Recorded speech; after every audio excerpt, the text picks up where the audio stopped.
UAE is now condemning Israel's ground raids on Gaza. The UAE said that it is concerned over Israel's military escalation, and it is now appealing that there should be an immediate ceasefire for civilians.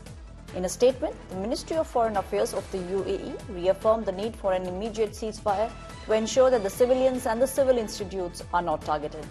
The ministry further underlined the importance of protection of civilians according to international humanitarian law, international treaties for the protection of civilians and human rights.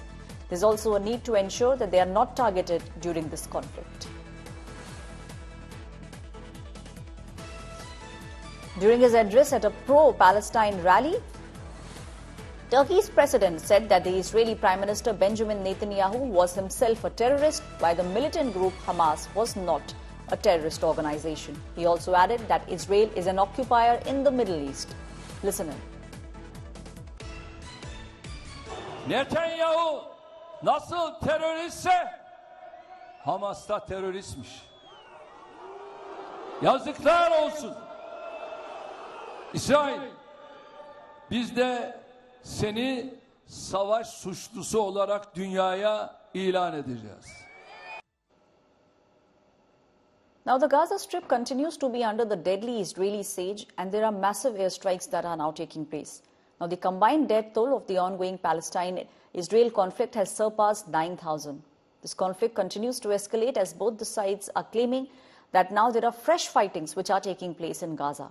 While the Israeli forces have expanded the ground operations in the Gaza Strip, the Hamas now claimed that they have now engaged in fierce battles over the areas where Israeli troops have now invaded. The IDF conducted intensified airstrikes, hitting 150 underground Hamas targets. Engineering troops, tanks remain on the field, and ground operations are still continuing. Now, this ongoing conflict has caused the Gaza Strip to lose all the communication. Buildings have been reduced to rubble, and people are now buried under the debris. And scenes of civilians packed in temporary shelters is everywhere. Attention, citizens of Gaza. Listen carefully. This is an urgent military advisory from the Israel Defense Forces. For your immediate safety, we urge all residents of northern Gaza and Gaza City to temporarily relocate south. Hamas puts your life in danger by placing weapons and forces within civilians' area in Gaza, including schools, mosques, and hospitals. To the residents of northern Gaza and Gaza City, your window to act is closing. Move south. For your own safety, move south. This is not a mere precaution. It is an urgent plea for the safety of the civilians in Gaza. والله هذا كله بيد الله يعني احنا مش شايفين يعني احنا اللي شايفينه انه يعني غزة غير عن كل الضفة لاقيها انا. يعني اللي مخبى كيف اصعب من اللي يروح الساعة.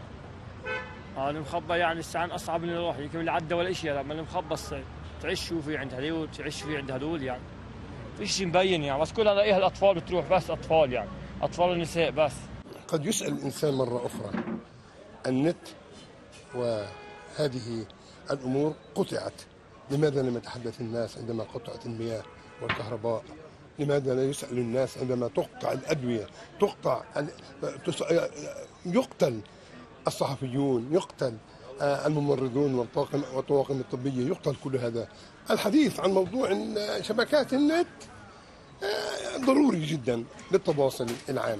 هم لا يريدون التواصل. أما بخصوص دخولهم برا فالحديث حتى أمريكا التي قالت أننا لا نستطيع أن نقول للإسرائيليين أن يقوموا بتأجيل دخولهم إلى قطاع غزة، دخولهم البري إلى قطاع غزة، هم كذبة كما إسرائيل كاذبة.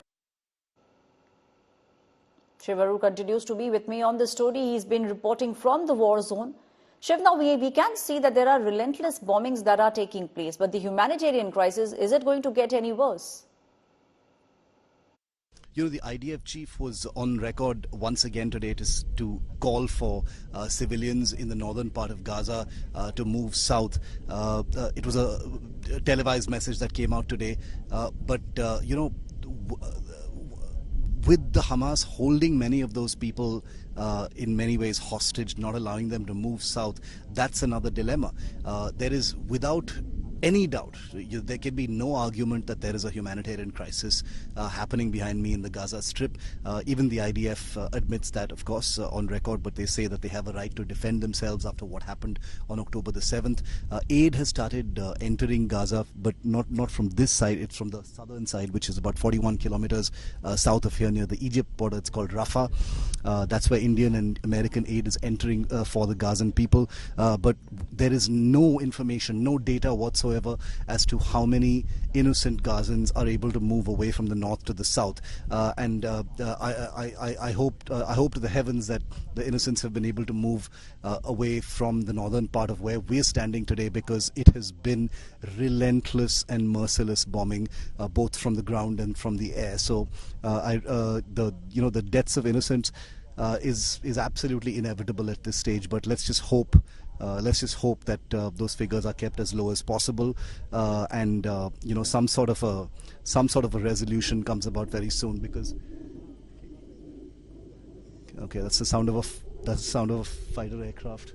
Again, a very common sound at this point of time, because that air campaign continues. And anyway, just to close that thought, internet communications, phone lines, gone. They've been knocked out by Israel in the Gaza Strip.